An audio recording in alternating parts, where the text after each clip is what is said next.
So once again, a damn good reason not to trust the media, especially at the moment, the US media, who are more than willing to jump on the bash Tesla brigade, to jump on the let's write clickbait headlines to get more viewers and say anything that will get more viewers. And there are so many people willing to read these clickbait headlines and believe every word they say. It's alarming. There are so many people willing to get on the let's bash Tesla bus and not even wait until we find out the true story.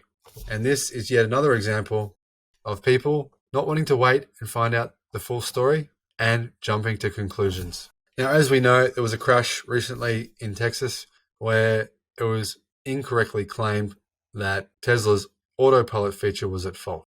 The police said that the driver of the car was sitting in the back seat and wasn't driving the vehicle, and therefore they assumed that Autopilot was driving the car, even though we know this is impossible. Now, if you haven't already seen other videos, as soon as a Tesla vehicle when it's being driven, if you remove the seatbelt, the car pulls over to the side of the road.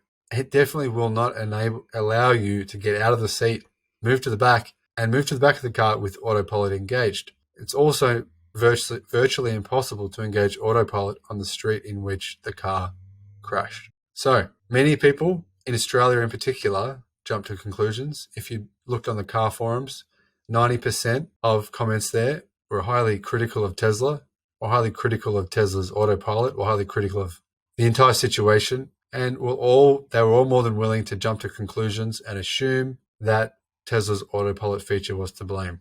Dana Hull from Hyperdrive has reported that Musk said Autopilot was off in the Texas Tesla crash that killed 2. Elon Musk deflected blame on Monday for a deadly crash of a Tesla Inc. Model S on the outskirts of Houston, tweeting that the initial data accessed by the company indicates the vehicle didn't have its Autopilot driver assistance technology enabled.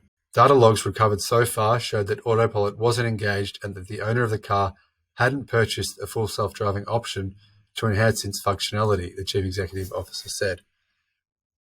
Now, obviously, Tesla stock rose in trading after this report. However, after the first report, obviously Tesla stock was hammered. Musk's comment appeared to answer a key question about a Saturday night crash in a suburban neighborhood. The Tesla vehicle traveled a short distance and smashed into a tree, erupting into flames and killing 2 male occupants whose identities have not been released by the medical examiner's office. Elon Musk tweeted, Your research as a private individual is better than professionals at WSJ.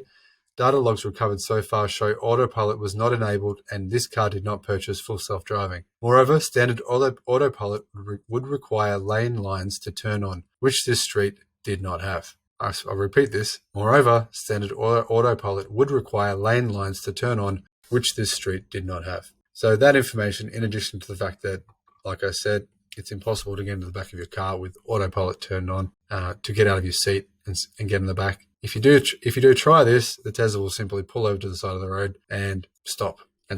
It won't go around a corner at dramatic speed, crash into a tree, and burst into flames. It'll pull over to the side of the road and stop. We got several calls about a fire in the woods, Palmer Buck, chief of the Woodlands Fire Department, said in a phone interview Monday. When we arrived, the vehicle was fully engulfed in flames. There was no one behind the wheel. The crash took place near the Woodlands, a planned community located about 30 miles north of Houston. Local police had also said that no one was driving the vehicle and the deceased occupants were found in the front passenger seat and rear seat. The fact that no one was behind the wheel of the vehicle prompted speculation as to whether the Autopilot feature had been engaged and improperly used. Now, we can see the incredible intelligence of these police officers to simply assume that no one was behind the wheel after it had crashed into a tree, burst in flames, and been hosed down with, I think it was about 100,000 gallons of water. So obviously it's extremely possible and extremely likely. My dad was in the fire brigade. He attended thousands and thousands of crashes where the occupant or the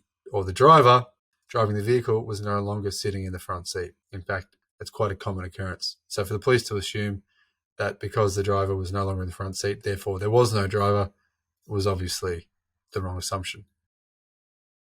Tesla has said the system, which is primarily for highway travel, isn't a substitute for drivers and requires active driver supervision. Earlier Monday, federal regulators from NHTSA and the NTSB launched an investigation into the crash. That news sent shares of Tesla plunging as much as 6.5% Monday before it closed down 3.4% at $714.63. Tesla did not respond to a request for comment, but Musk's tweets often serve as de facto company statements. The stock rose as much as 1.9% after the end of regular trading.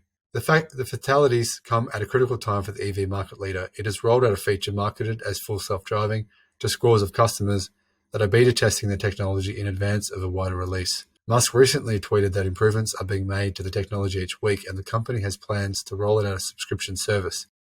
Tesla reports first quarter earnings next week. Now, guys, I should make clear that this car didn't have full self-driving beta installed, and the car wasn't using full self-driving beta, and it wasn't even using Autopilot. So obviously these reports globally were just manufactured by a news media desperate to get headlines about Tesla, because anything Tesla sells, if it bleeds, it leads. And obviously this was one of those stories. My recommendation, regardless of this, is to ignore short-term price fluctuations in Tesla stock. Ignore the media. The media have been bashing Tesla for years now, and it's going to continue. There's nothing we can do about it. Just ignore them. Invest in Tesla stock if you have the money.